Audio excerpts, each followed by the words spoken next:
ఈ యొక్క కదిరి దేవరపల్లి చెప్పుకునే నాయకులు ఉన్నారు మీ మీ ప్రాంతంలో.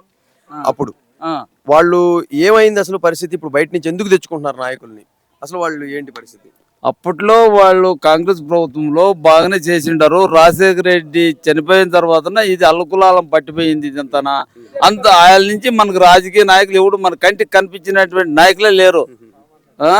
సచివాలయం పోతే సచివాలయంలో చేసే నాత లేడు. ఊరికే సచివాలయం పెట్టారు, సచివాలయం ఏం లేదు.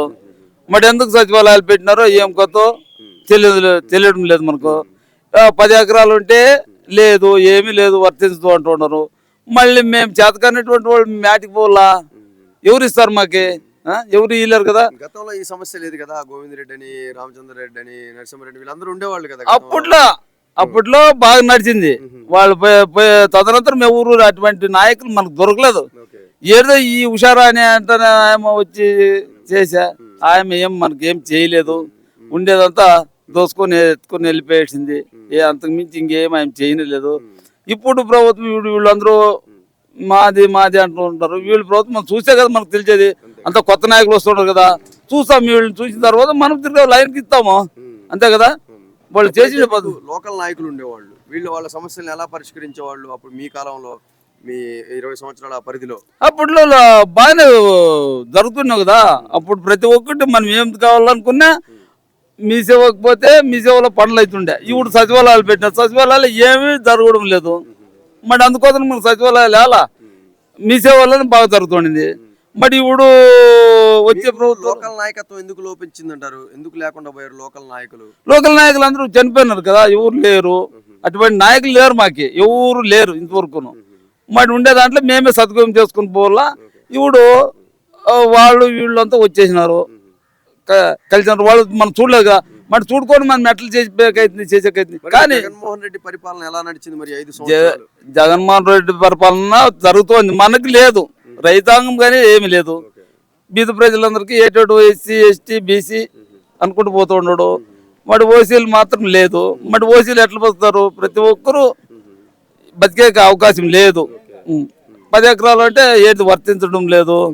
మరి అట్లాంటి తర్వాత మరి జగన్మోహన్ రెడ్డి చేసినది మాకేముంది? రైతాంగం ఏమి లేదు. ఎస్సీ ఎస్టీ బీసీ అంటున్నాడు. ప్రతి ఎత్తిన పట్ల నా ఎస్సీ నా ఎస్టీ నా బీసీని అంటున్నా ఉన్నాడు. మరి చేసింది మాకు రైతాంగం ఏం చేయలేదు కదా. మరి అట్లాంటివన్నీ మేము ఎట్లా పొగిడే కాదు కదా. మరి వాళ్ళ నాయన పొగుడుతున్నాం. రాజశేఖర రెడ్డి రఘువీరెడ్డి బాగా చేసిండారు అని వాళ్ళు పొగుడుతున్నాం. కానీ వీళ్ళు ఎవరిని పోవడం లేదు, చేయడం లేదు. అంతకు తప్ప ఇంకేం లేదు. మరి ఇక్కడ మీ కాన్ఫరెన్స్ లో మార్పు వచ్చేది ఏమైనా ఉందంటారా? మరి మార్పు అనేది ఎట్లా వస్తుంది? ఏ రీతిలోనే వస్తుంది మార్పు చెప్పు. మనకి ఎటువంటి పనులు జరుగుతుంటాయి కదా. మార్పు వచ్చింది, పల్లెట్లో వాళ్ళ చోట నుంచి వస్తుంది అనేది ఉంటుంది కదా. మనకి అవకాశమే లేదు. మరి అట్లాంటి తర్వాత మార్పు ఎట్లా వస్తుంది చెప్పు? మార్పు ఏం రాదు.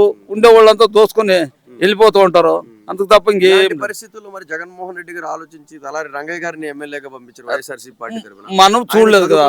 ఆయన చదువుకున్న వ్యక్తి, పైపెచ్చు మీ కాన్స్టిట్యున్సీకి ఎంపీ కాపుడు. ఎంపీలో ఉన్నప్పుడు కూడా మాకేమీ మమ్మల్ని ఏమి ఆయన కడగలే, చేయలే. మీరు ఎట్లా, మీ పరిస్థితులు ఏమి, మీకు ఒకటి అవకాశం తీసుకొస్తాను అని అట్లాంటివి ఒక్క అవకాశం కూడా తీసుకురాక. ఎంపీ అన్నాడు, ఎంపీ అంతే. ఇంకా ఇప్పుడు ఎమ్మెల్యేకి వేస్తాడు. అప్పుడు ఎంపీనే చేయకున్నట్టు ఎంపీ ఎమ్మెల్యే కానీ ఏం చేసేటట్లు ఉంటాడు అన్నట్టు మాకు సంశయం అంతే. గోవిందరెడ్డి గారు గతంలో గోవిందరెడ్డి గారు మీకు లోకల్ గా సపోర్ట్ గా నిలబడి సమస్యలు తీరుస్తూ ఉంటే, రామచంద్రారెడ్డి గారు కూడా అక్కడ పైన రాజశేఖర రెడ్డి లెవెల్లోనే సమస్యలు పరిష్కరించేవారంట కదా అప్పట్లో.